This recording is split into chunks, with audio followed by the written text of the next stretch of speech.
in that person's life, the most important, most needy part is the cure of this disease.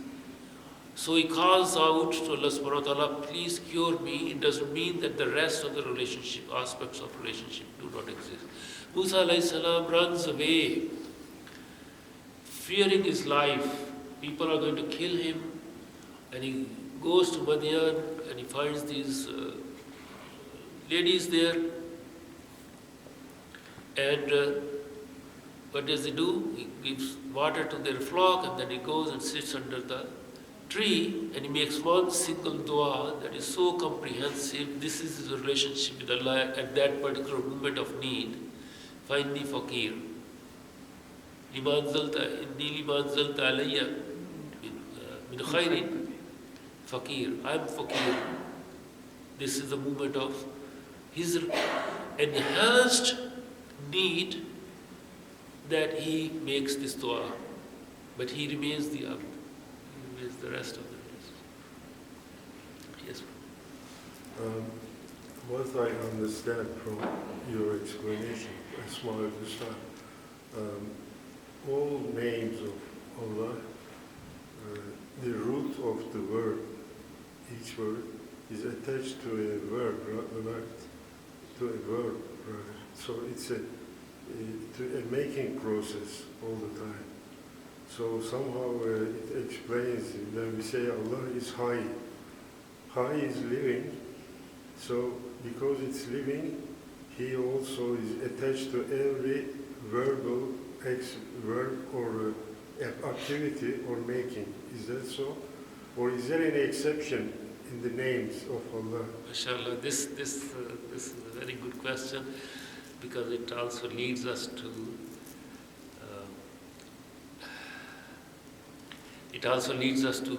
the next class.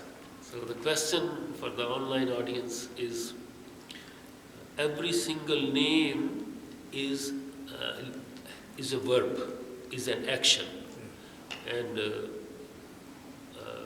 that means there is activity.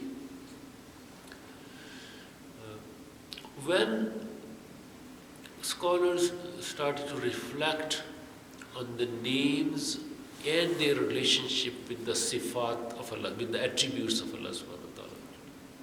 So these are the names that appear in the Qur'an or in the Sunnah. What is the relationship of the name with the named?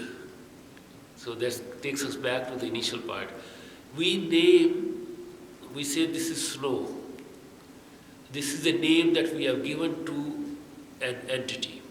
And the snow melts and there is action in it, or it's white, it's cold. What is the relationship of the thing we call name with the thing itself? So when we say that Allah subhanahu wa ta'ala is Khaliq, Al-Khaliq, He is the creator, the question they ask, what if He stops creating? He is the creator. We know Him through the act of creation, through the verb. It's a verb, it's an action. But what if He doesn't do the action? Would the name still apply to Him? He's called Al-Alim, the knower. He's called An-Nur, the light. This is also a question. Allah Nur Samawati wal Ard. Nur is the radiance, is the light of. Well, the light can increase or decrease, but the light is not a verb itself. But still there is a root verb, even in the word nur. There is a verb at the root of it, right? Spreading nur around. So isn't it a word in that means? No, because all the asma themselves. So verb, it's a very good discussion. A verb is called al-fail in Arabic. Al-fail. Verb even in English language. There is a very fundamental characteristic attached to anything called verb, and that is time. Action is always attached to time.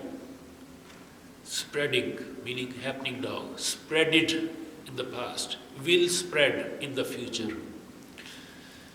All verbs are attached to, constrained by one of the three times that human beings can conceive, which is past, present, or future.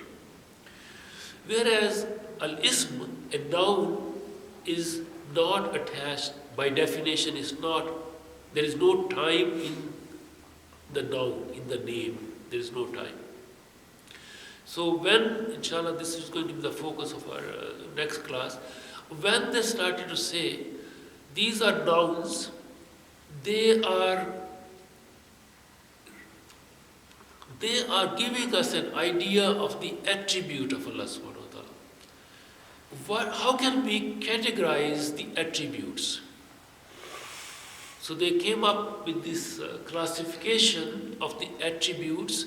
They said there is the attribute of existence, wujud, in itself. That stands by itself. That is one single category. Then they said there are 7 characteristics, 7 sifat, 7 attributes that are attached to the Zat of Allah subhanahu wa ta'ala.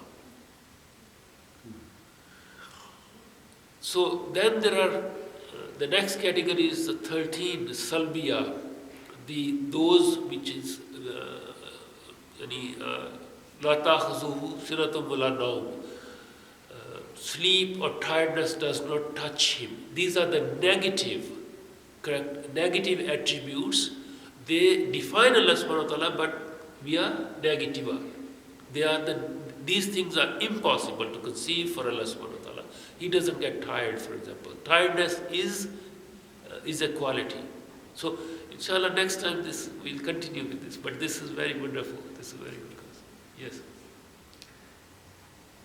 So, you define beauty as anything that induces a sense of joy and relief, calmness, sense of wonder. And then I'm thinking of some of the sifat like Allah and Mutzaqan. How do you define beauty through those things? MashaAllah. Al-Jabbar, yes. Allah subhanahu wa ta'ala has two, and this is again a human understanding. Let me just repeat the question so that online audience. So the question is that since we said these are Asmaul Husna, the most beautiful names, how would you attach beauty to something, some of the names, like Al-Raqib, Al-Dar, how is that beautiful? Because that's not how our concept of beauty is. The answer is that Jalal and Jamal, these are the broad categories of understanding true aspects of Allah subhanahu wa ta'ala. And the act of beauty, the sense of beauty that is in those names where apparently we feel that this is harmful, this doesn't create beauty. But Allah subhanahu wa ta'ala takes to account those who are rebellious. Fir'aun is taken, drowned, and we feel a sense of relief because this person has been a tyrant for all these decades, and the humanity has a sense of relief now that he's gone. It happens in our own lifetime. You go to Egypt or go to other places where. So this sense of relief, the sense of beauty is in the names attributed or in the category of Jalal, the power of Allah subhanahu wa ta'ala. There is beauty in that. There is relief in that. With reference to this ayah, Allah Nur Samawati wal Ard, can we call him Nur? Ya Allah anta nuru samawati wal ard nawwir qulubana. This is the dua. Ya Allah, you are the light and the radiance of Allah, of heavens and the earth. Grant our hearts a portion of that nur. Give us that nur. So when we call Allah subhanahu wa ta'ala with any of His attributes, Asmaul Husna, yes, we can call, but it has to be with Alif Lam. There are certain names of Allah subhanahu wa ta'ala that human beings are allowed to use, but without Alif Lam. So we cannot call a human being An-Nur, but we can call a human being Nur. Therefore, if we want to call Allah subhanahu wa ta'ala with that name, it should be An-Nur. Just as Ar-Rahman, Ar-Rahim. So that specification is attached to them. Any other question? May Allah subhanahu wa ta'ala grant us the ability to connect these beautiful names and not just memorize them, but take part of the essential qualities of those names in our own being, in our own characters, and mold and shape our lives of what we learn. ربنا آتنا في الدنيا حسنة وفي الآخرة حسنة وقنا عذاب النار. اللهم نور قلوبنا بنور القرآن يا رب العالمين. يا الله أنت حليم كريم عظيم تحب العفو فاعف عنا يا كريم. رب اغفر وارحم أنت خير الراحمين. اللهم صل وسلم وبارك على سيدنا محمد وعلى آله وأصحابه أجمعين برحمتك يا أرحم الراحمين. السلام عليكم.